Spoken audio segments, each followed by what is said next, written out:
Hello, today there is my second try of reading the piece of Leonard Nimoy's autobiography.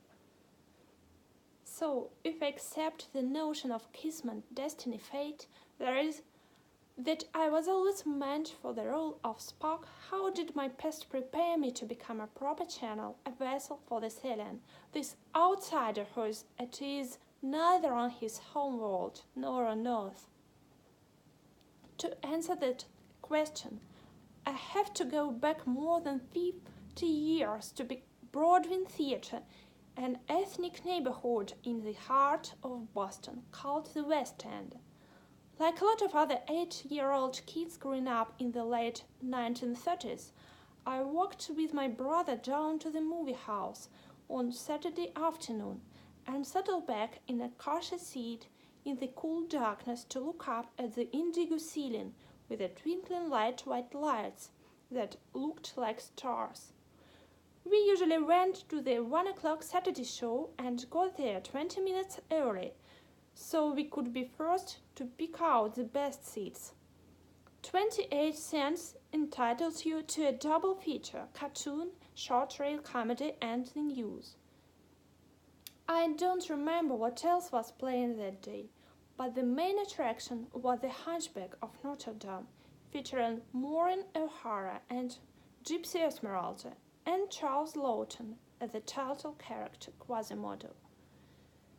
Poor Quasimodo's face and body were grotesquely deformed. A freak of nature, he lived in a solitary and silent life in the towers of Notre Dame Cathedral. The great bells, his only companions, had left him completely deaf.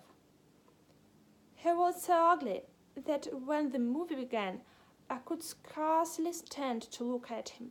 One eye hung much lower than the other, and the large hump of his back kept him permanently stooped over.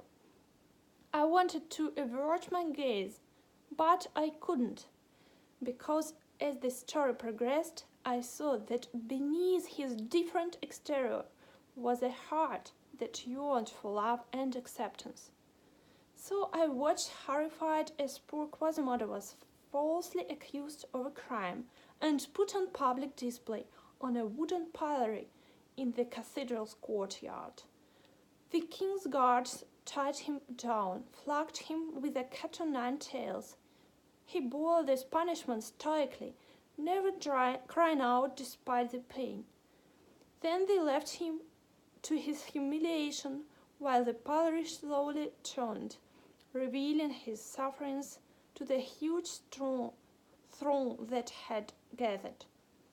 The crowd jeered at him, mocked him, laughed at him when he begged for water. No one took pity of him. No one saw the anguished soul beneath the twisted flesh. And when his thirst made him cry out again, someone soaked a rag in mud and slapped him across the face with it. When that happened, I screamed uncomfortably in my seat. I wanted to hide my eyes because, thanks to Lawton's marvelous performance, I identified deeply with Quasimodo's torment. The outward differences between us didn't matter.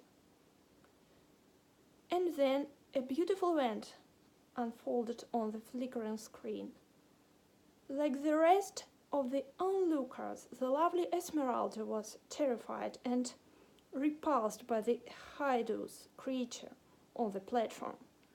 But her compassion overcame her fear, and she emerged from the hooting crowd to bring Quasimodo water from her own flask.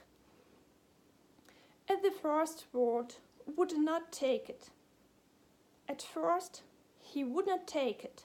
He turned his face, still dripping with the mud, away, unworthy, and let the offered water flow over his face like tears. It was as though he could not admit his suffering to her, could not let her see beyond his stoic and hideous mask. But she persisted, and at last he drank. When he looked up at her with shy, reverent gratitude, as though she were literally an angel of mercy, The theatre was utterly silent. Later, when the tour had ended and Quasimodo staggered, weak and reeling back to the cathedral, the hunchback gazed up at his caretaker and with a beatific smile uttered the simple sentence that tore out my heart. She gave me water. I was grateful that theatre was dark so I could cry freely. The humanity trapped inside this seemingly inhuman creature profoundly touched me. And I'm sure I was not the only one moved to tears that day. And at the movie's end, Esmeralda walked off happily with her handsome young beloved. Poor Quasimodo watched heartbroken from his high perch, then gestured at the cathedral's glowering gargoyles and said, "Why was I not made of stone like them? Who among us does not understand what it is to be an outsider, separate? Even at the tender age, I did." Thank you for your attention.